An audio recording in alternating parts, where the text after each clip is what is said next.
Okay, let's start.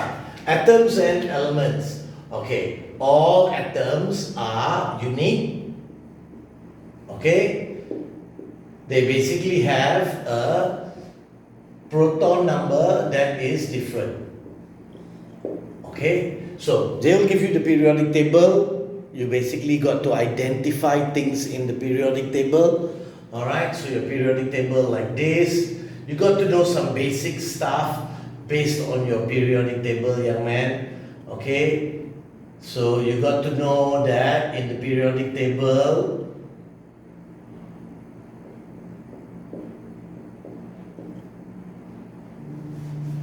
okay, you kind of got to know that this one is hydrogen, here is helium, here is group 1, group 2, group 3, 4, 5, 6, 7, and the last is group 8, right? You got to know about going from across this way, it's called the period. So in the period, the proton number is increasing, yeah? Going down this way is a group, and you're in the group because you have same chemical properties, and when we get to the electronic structure, then we'll understand that they have the same number of valence. Okay, what else? Inside an atom, inside the nucleus, we have proton and neutron, and around it we have shells, and inside the shells we have electrons. You need to know the relative charge of everything. Electrons charge is -1, proton +1, right? Neutron, neutral. You need to know their relative mass. The mass of an electron is about 1/2000 of a proton. A proton is 1, a neutron is 1. Yeah?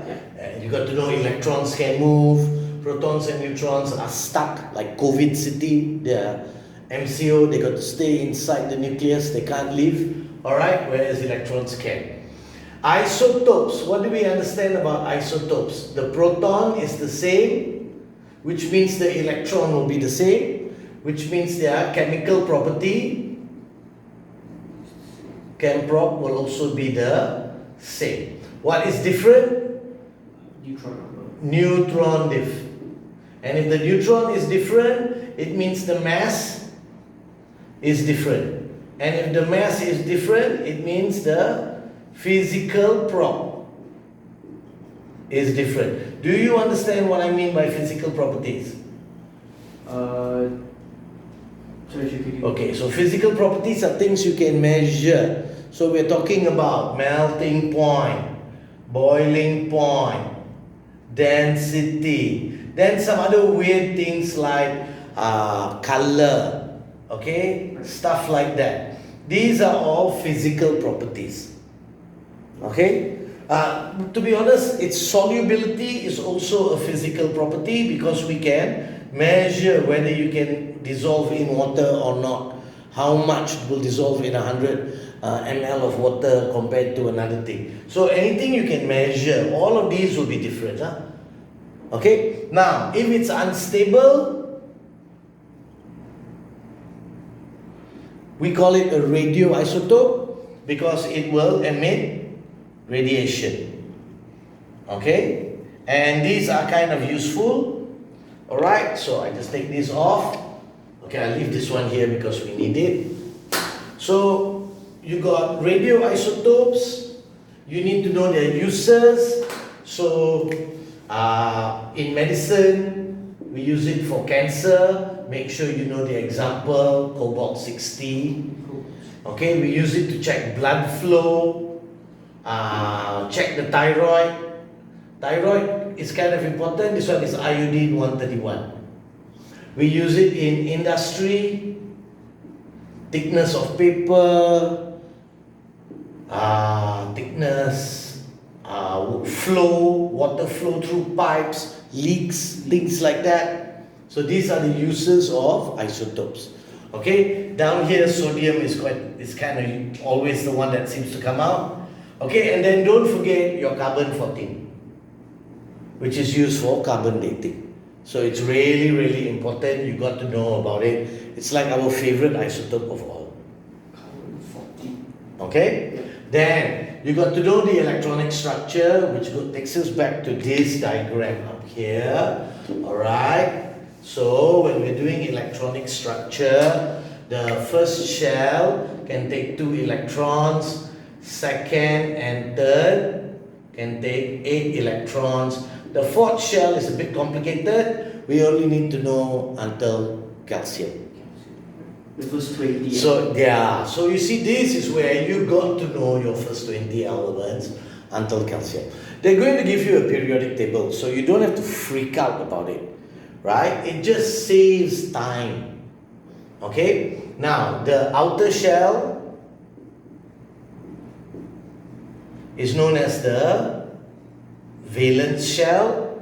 The electrons here are your valency, okay, and your group in the periodic table equals your valency, like that. So if you're in group 1, the valency is 1, group 2, valency 2. All good? Yeah. Okay, so make sure you understand the electronic structure. I think it's kind of straightforward, that one in the exam. And then metals and non-metals. Remember, metals, we're looking at a valency of 1, 2, and 3. And non-metals, we're looking at a valency of 5, 6, 7. 8 we leave alone, because 8 is your noble gas. Yeah? Yeah. And what do we know about noble gas? They are unreactive. They have a full valence shell, therefore they are, like you said, unreactive or stable. Okay?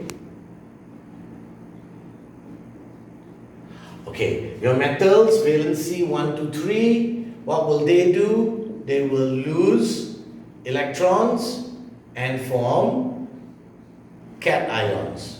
And what are cations? Positively charged particles. Positive ions. Good. And non-metals will gain electrons and they become Negative. anions, which are basically negatively charged ions. And you got to know how to write your ion. So if you're looking at oxygen, which will be negative, you put the value of the negativity in front, meaning it's got 2 electrons more than protons, and then you put the negative. And if you're doing a positive ion, aluminium, you put the number in the front, 3, so that means it's got 3 protons more than electrons, and you write it like that. Okay? Yeah. Alright. And then really you got to know how to write the half ionics in the formation of ions. So you got to know how to write the half ionic equations, okay, which we'll do after you go through the chapter. Right. So you go through the chapter just like just now, line by line. Make sure anything you understand, tick it. Don't understand, put an X. So then we can go through the chapter.